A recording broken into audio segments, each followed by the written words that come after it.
नाज़रीन गिरामी अस्सलामु अलैकुम वरहमतुल्लाहि वबरकातुहू। सीधी बात के ताज़ा तरीन प्राइम टाइम में आप लोगों का इस्तकबाल है।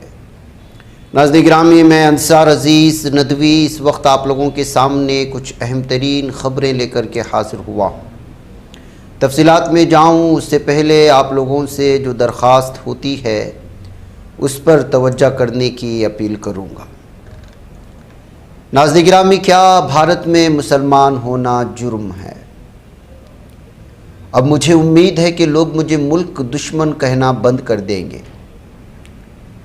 ये अल्फाज उत्तर प्रदेश के 78 साला मोहम्मद नईम के हैं, जिन्हें 33 बरस तक एक ऐसे मुकदमे का सामना करना पड़ा जिसके बारे में खुसूसी नई अदालत ने आखिरकार करार दिया कि इस्तिगासा उनके ख़िलाफ़ इल्ज़ामात साबित करने में मुकम्मल तौर पर नाकाम रहा। इस फ़ैसले ने न सिर्फ एक तवील क़ानूनी लड़ाई का इख्तिताम किया बल्कि तफ्तीशी निज़ाम, इस्तिगासे की कारकर्दगी, इंसाफ की गैर मामूली ताख़ीर पर भी कई संगीन सवालात खड़े कर दिए। लखनऊ की खुसूसी कौमी तहक़ीक़ाती एजेंसी अदालत ने 31 जुलाई को सुनाए गए अपने फ़ैसले में गोरखपुर की रिहायशी मोहम्मद नईम को ताज़ीरात हिंद की दफ़ात 124 ये बगावत, 295 ये मजहबी जज्बात मजरूह करना, 153 बी कौमी यकजहती के ख़िलाफ़ बयानात के तहत कायम तमाम इल्ज़ामात से बरी कर दिया। एडिशनल डिस्ट्रिक्ट एंड सेशंस हज खुसूसी जज उमाकांत जुंदुल ने वाज़े तौर पर कहा कि इस्तिगासा मुल्ज़िम के ख़िलाफ़ ऐसा कोई काबिल एतिमाद सबूत पेश नहीं कर सका जिसकी बुनियाद पर जुर्म साबित किया जा सके।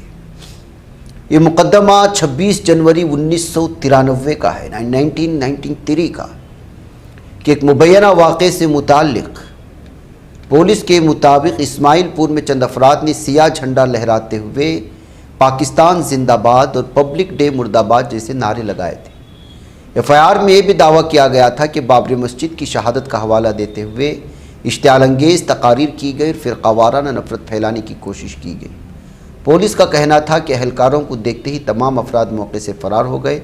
बाद में मोहम्मद नईम समेत कई अफराद को इस मुकदमे में नामज़द कर दिया गया। अदालत ने एक बुनियादी सवाल भी उठाया पूरी सुनवाई के दरमियान कि जब पुलिस के मुताबिक तमाम अफराद मौके से फ़रार हो गए थे तो मोहम्मद नईम और दीगर मुल्ज़िमान की शनाख्त आखिर किस बुनियाद पर की गई।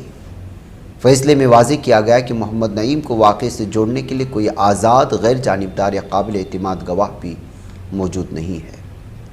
बहरकैफ नाज़रीन गिरामी, ये 33 बरस तक चलने वाली नाइंसाफ़ी की कहानी है कि किस तरह से ये एक छोटे से मामले को लेकर के एक शख्स को 33 बरस तक हरासा किया जाता रहा, अदालत के चक्कर काटने पर उन्हें मजबूर किया जाता रहा, बेकसूरों को झूठे मुकदमे में फंसाकर किस तरह से उन्हें परेशान किया जाता रहा। फैसला सुनाए जाने के बाद मोहम्मद नईम जज्बाती हो गए और कहा कि 33 बरस तक मैं ये सबको यही कहता रहा कि मैं बेकसूर हूँ, मुझे झूठे मुकदमे में फंसाया गया, आज मुझे इंसाफ मिल गया, अब मुझे उम्मीद है कि लोग मुझे मुल्क दुश्मन कहना बंद कर देंगे। ये मुकदमा एक बार फिर इस सवाल को नुमायां करता है कि अगर किसी शख्स को 3 दहाइयों बाद बेकसूर करार दिया जाए तो क्या सिर्फ बरीयत ही काफ़ी इंसाफ है? कानूनी माहिरीन तवील अरसे से कहते आए हैं कि ताख़ीर से मिलने वाला इंसाफ भी कई मरतबा नाइंसाफ़ी बन जाता है। एक ऐसे शख्स की ज़िंदगी के 33 बरस अदालतों के चक्कर, समाजी बदनामी, जहनी दबाव, माली बोझ, मुसलसल गैर यकीनी कैफियत में गुजर जाएं तो बाद में सुनाया जाने वाला बरीयत का फ़ैसला, यानी अगरचे कानूनी एतबार से अहम होता है मगर वो खोए हुए बरस, मुतासिरा इज़्ज़त, माशी नुकसान और सबसे बढ़कर नफ्सियाती तकलीफ़ वापस नहीं ला सकता। इसके लिए अदालत क्या फ़ैसला सुनाती है, झूठे मुकदमा दर्ज करने वाले लोगों को किस तरह कटहरे में खड़े करके उनको भी अदालत के चक्कर काटने पे क्यों नहीं मजबूर करती, ये अहम तरीन सवाल है। तो नाज़रीन गिरामी, ज़िंदगी के 33 बरस हरासानी में, झूठे मुकदमे में गुजार देना कोई मामूली बात नहीं है। और फिर समाजी और माशी एतबार से जो नुकसान होता है, इज़्ज़त की जो धज्जियाँ उड़ती हैं, माशरे में सर झुकाकर चलने की जो बातें सामने आती हैं, मशकूक निगाहें जब आपकी तरफ बढ़ने लगती हैं, कोई आपको सलाम नहीं करता, समाज और ख़ानदान में आप एक अजीब व गरीब किस्म की नज़रों के सामने होते हैं, तब समझ में आता है कि झूठे मुकदमे में फंसाए हुए जाने लोग, अदालतों के चक्कर काटे जाने वाले लोग किस तरह की अजीरन वाली ज़िंदगी गुजारते हैं। नाज़रीन गिरामी, कानवाड़ियों की गुंडागर्दी का आगाज़ हो चुका है। हर साल हम कितने ऐसे वीडियोस देखते हैं, कानवाड़ी धर्म के नाम पर छोटे से छोटे बहाने को लेकर के गाड़ियों पर, बच्चों पर हमला करते हुए नज़र आते हैं। अब यूपी के लखनऊ में स्कूली बच्चों की वैन की जो दुर्गति है, वो नज़ारा इस वक्त आपके सामने है। लोग इस वीडियो को शेयर करते हुए लिखा है सोशल मीडिया में कि ये कानवाड़िए हैं या फिर मुल्क दुश्मन अनासिर, ये गुंडे हैं, ये धर्म के नाम पर गुंडागर्दी और दहशतगर्दी फैलाते हैं। ये कहते हुए जो है इस वीडियो को शेयर किया गया है। बताया गया है कि थोड़ी सी किसी को जो है इस गाड़ी की जानिब से टकरा हुआ, तो उसके चलते उन्होंने ये भी नहीं देखा कि स्कूली बच्चे इस ट्रेन में जो इसमें वैन में सफ़र कर रहे हैं और ये स्कूली बच्चों की वैन है, उसमें तोड़ फोड़ मचाई, यहाँ तक कि बाज़ बच्चों को ज़ख्मी भी कर दिया है। अब आप बताएं, ये कानवाड़िए हैं या क्या कुछ है? जिन लोगों पर फूल बरसाए जाते हैं मज़हब के नाम पर, उन लोगों की जो है ज़मीनी सतह पर जो गुंडागर्दियाँ हैं, उनकी जो दहशतगर्दियाँ हैं, खुद अपने ही कौम के लोगों पर, उसका नज़ारा आप यहाँ तक कि बच्चे भी उनसे नहीं बच रहे हैं। ये कहते हुए इस वीडियो को शेयर किया गया है। नाज़रीन गिरामी, भारत में अब ये मस्जिदों के सामने पूजा करना, किसी भी तारीख़ी चीज़ों के सामने हिंदुत्व ज़हनियत के हामिल गुंडों की, शरपसंद अनासिर की रुक ही नहीं रहा है। अब देखिए, ताजमहल के सामने हिंदू महासभा के लगभग कई औरतें ताजमहल को तेजो महालय गर्दानते हुए वहाँ पर जल अभिषेक करने के लिए गए थे। जल अभिषेक उस पर होता है जिसको पवित्र करने के नाम पर पानी फेंका जाता है, गंगा का। पुलिस ने उनको सरे बाजार रोक लिया, रास्ते में ही रोक लिया और उनको वहां से पलटने पर मजबूर किया। ताजमहल को भी नहीं छोड़ा जा रहा है। 11 हिंदू महासभा से ताल्लुक़ रखने वाली ये ख़वातीन यहाँ पर भी हालात ख़राब करने की और अपनी मनमानी करने की कोशिश की और उसके साथ अपने कानवड़ को भी ले आए थे। तो ये सूरत है नाज़रीन गिरामी। इसमें हिंदू एक्टिविस्ट लीडर मीरा माथोड़ मौजूद थी और ये वही मीरा राठौड़ है जो साल 2025 मई के महीने में जो है शराब की बिजनेस में मुलव्वस हो करके लोगों से या फिर जो है मनी लॉन्ड्रिंग के मामले में गिरफ्तार कर ली गई थी और इसके ख़िलाफ़ चार्जेस लगे थे। वो खातून धर्म का लिबादा ओढ़ करके अब वहाँ पहुँच चुकी है, कहाँ? ताजमहल के सामने, और उसको कह रही है तेजो महालय।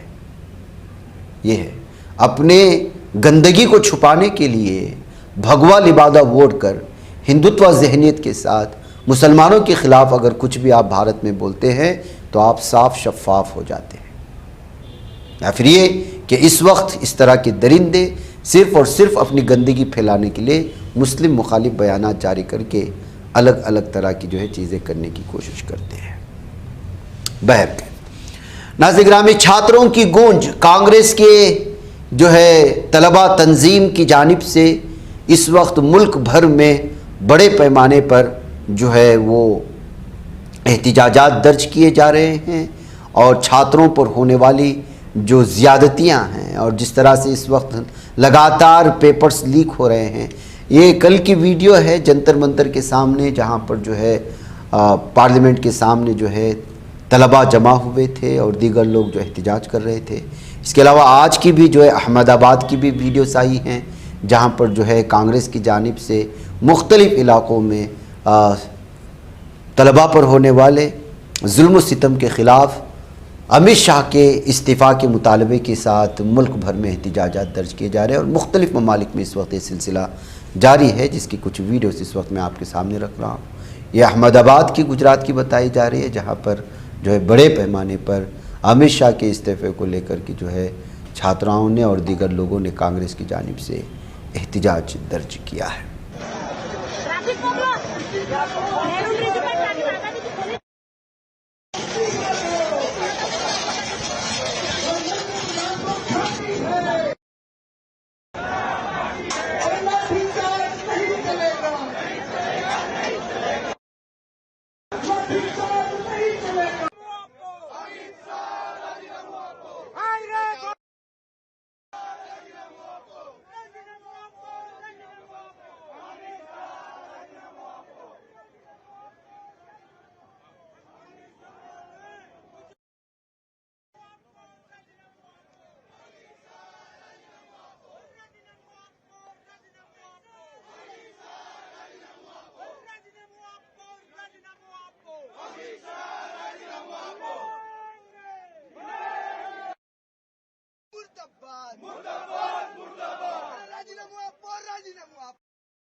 नाज़रीन गिरामी, दीप के को जिस तरह घेरने की कोशिशें हो रही हैं ये तो आप जानते ही हैं।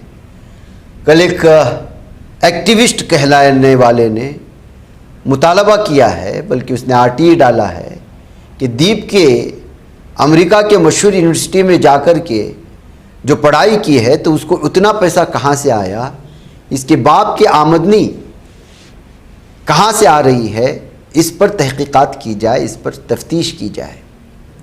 तो उसका जवाब देते हुए दीपके ने जो कहा है आज की वीडियो में वो आपको सुनना चाहिए, आप सुने।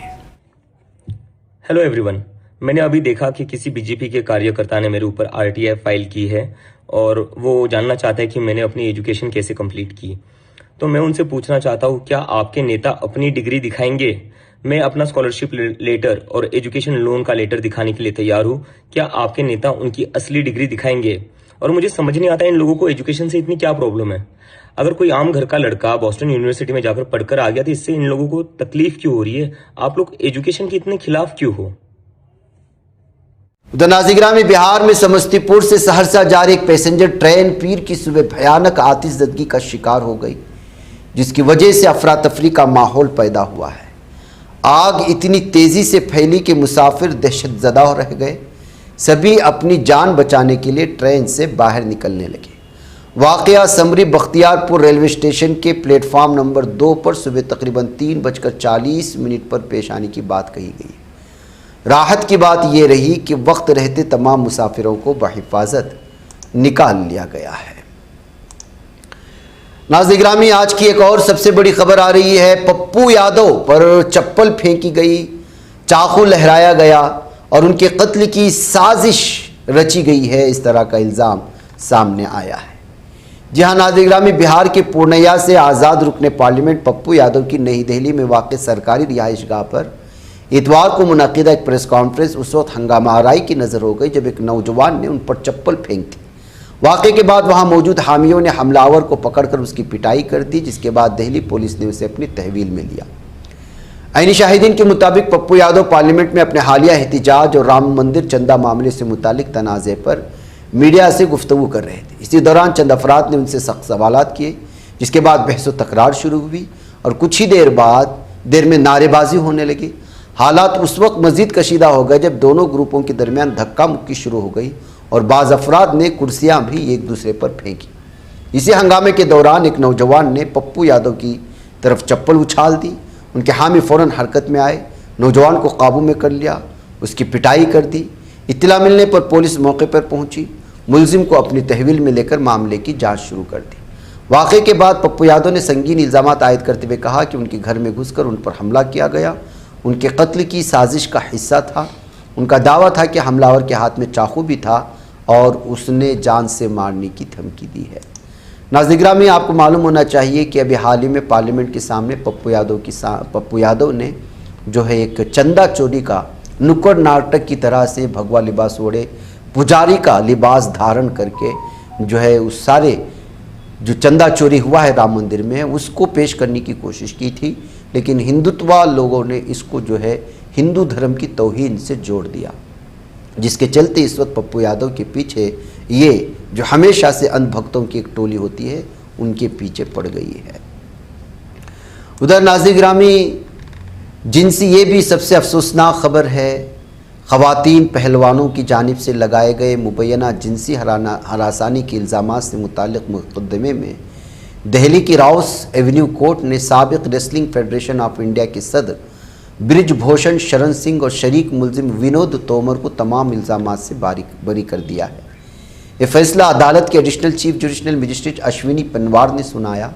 बरी होने के बाद ब्रिजभूषण शरण सिंह ने कहा कि कोई ही सोई जो राम रच्छी राखा, जिसका मतलब है कि जो कुछ राम जी ने तकदीर में लिखा दिया है वही होकर रहता है। फैसला सुनाए जाने से कबल Brijbhushan Sharan Singh Rouse Avenue court पहुंचे थे, जहां मीडिया से गुफ्तगू करते हुए उन्होंने कहा कि वो सिर्फ अदालत के फैसले ही कबूल करेंगे, उनके हाथ में कुछ नहीं है। ये मुकदमा 6 ख़वातीन पहलवानों की जानिब से ब्रिजभूषण शरण सिंह पर लगाए गए मुबैना जिनसी हरासानी के इल्ज़ामात से मुताल्लिक़ था। शिकायत की बुनियाद पर दिल्ली पुलिस ने इनके खिलाफ FIR दर्ज की थी। इस मामले ने मुल्क भर में वसी बहस और एहतिजाज को जन्म दिया था। जून 2023 को दिल्ली पुलिस ने ब्रिजभूषण शरण सिंह के खिलाफ चार्जशीट अदालत में दाखिल की थी, जिसमें उनके खिलाफ मुख्तलिफ दफ़ात के तहत इल्ज़ामात आयद किए गए थे। बहरकैफ नाज़रीन गिरामी, अब इनको जो है अदालत से पूरी तरह बरी कर दिए जाने के बाद एक बार फिर अदालती निज़ाम पर, जहाँ पर मुख्तलिफ़ किस्म के सोशल मीडिया में बहसों मुबाहसे और तकरारी मुबाहसे जहाँ शुरू हो चुके हैं, वहीं पर जो है क्या वाकई में इस वक्त जो है अदालतों पर भरोसा करना और इस तरह की चीज़ों को लेकर के बहस शुरू हो चुकी है। बहरकैफ नाज़रीन गिरामी, इस सिलसिले में बजरंग पुनिया ने क्या कहा है उस पर भी नज़र कर लेते हैं। तो इस सिलसिले में सोनीपत के साबिक़ ओलंपिक मेडलिस्ट बजरंग पुनिया ने फ़ोन पर कहा कि अब वो इस मामले को लेकर हाई कोर्ट से रुजू करेंगे। वो फ़िलहाल दिल्ली में प्रेस कॉन्फ्रेंस करेंगे, कहते हुए उन्होंने उसका जवाब दिया था। नाज़रीन गिरामी, कुरकुरे की पैकेट आपकी बच्चे की जान ले सकती है अगर आप इस तरह बंद चीज़ों को बच्चों को खिलाने के आदी हो चुके हैं। कर्नाटक के ज़िला मैसूर के हंसूर तालुके के गौरीपुर गांव में एक दिल दहला देने वाला वाक़या पेश आया, जहां कुरकुरे के पैकेट में मौजूद एक छोटा प्लास्टिक का बाल 5 साला बच्चे की जान ले गई। बॉल जिसको कहते हैं, छोटा सा बॉल जो होता है। गांव के रहने वाले संतोष और ऐश्वर्या का 5 साला इकलौता बेटा मयूर के रोने और जिद करने पर घर आए एक रिश्तेदार ने उसे कुरकुरे का एक पैकेट खरीद कर दिया। पैकेट में मौजूद छोटा प्लास्टिक का बॉल को बच्चे ने खाने की चीज़ समझकर मुंह में डाल लिया। बदकिस्मती से वो बॉल उसके गले में फंस गया, जिसके बायस उसे सांस लेने में शदीद दुश्वारी होने लगी। घर वालों ने फौरी तौर पर बच्चे को हंसूर के खानगी हॉस्पिटल ले जाने की कोशिश की, ताहम रास्ते में उसकी मौत हो गई। इस अफसोसनाक वाक़े से ख़ानदान गम में डूब गया है। डॉक्टरों और माहिरीन ने वालिदैन को मशवरा दिया कि वो बच्चों को चिप्स या दीगर ग़िज़ाई अशिया के साथ आने वाले छोटे प्लास्टिक के खिलौने, गेंद या ऐसी दूसरी अशिया से दूर रखें, क्योंकि ये बच्चों के लिए जानलेवा साबित हो सकती है। दरअसल नाज़रीन गिरामी, इस तरह की बड़ी बड़ी कंपनियां बच्चों को लुभाने के लिए खिलौने की शक्ल में, मुख्तलिफ़ किस्म की शक्ल में जो है कभी उसके अंदर डाल करके दे रहे होते हैं, कभी जो है मुख्तलिफ़ किस्म में, और बच्चे कभी जो है जाने अनजाने में भी खा जाते हैं, कभी खाने वाली चीज़ों के साथ आ जाती हैं। ऐसे में दरअसल ये डिब्बा बंद या प्लास्टिक बंद जो चीज़ें होती हैं वैसे भी जो है सेहत के लिए मुज़िर होती हैं। ऐसे में इस तरह के आदी बन जाना वो जानलेवा साबित हो सकता है। नाज़रीन, मुझे यहाँ इजाज़त है, इंशाल्लाह फिर अगली ख़बरों के साथ हाजिर होता हूँ। अस्सलामु अलैकुम।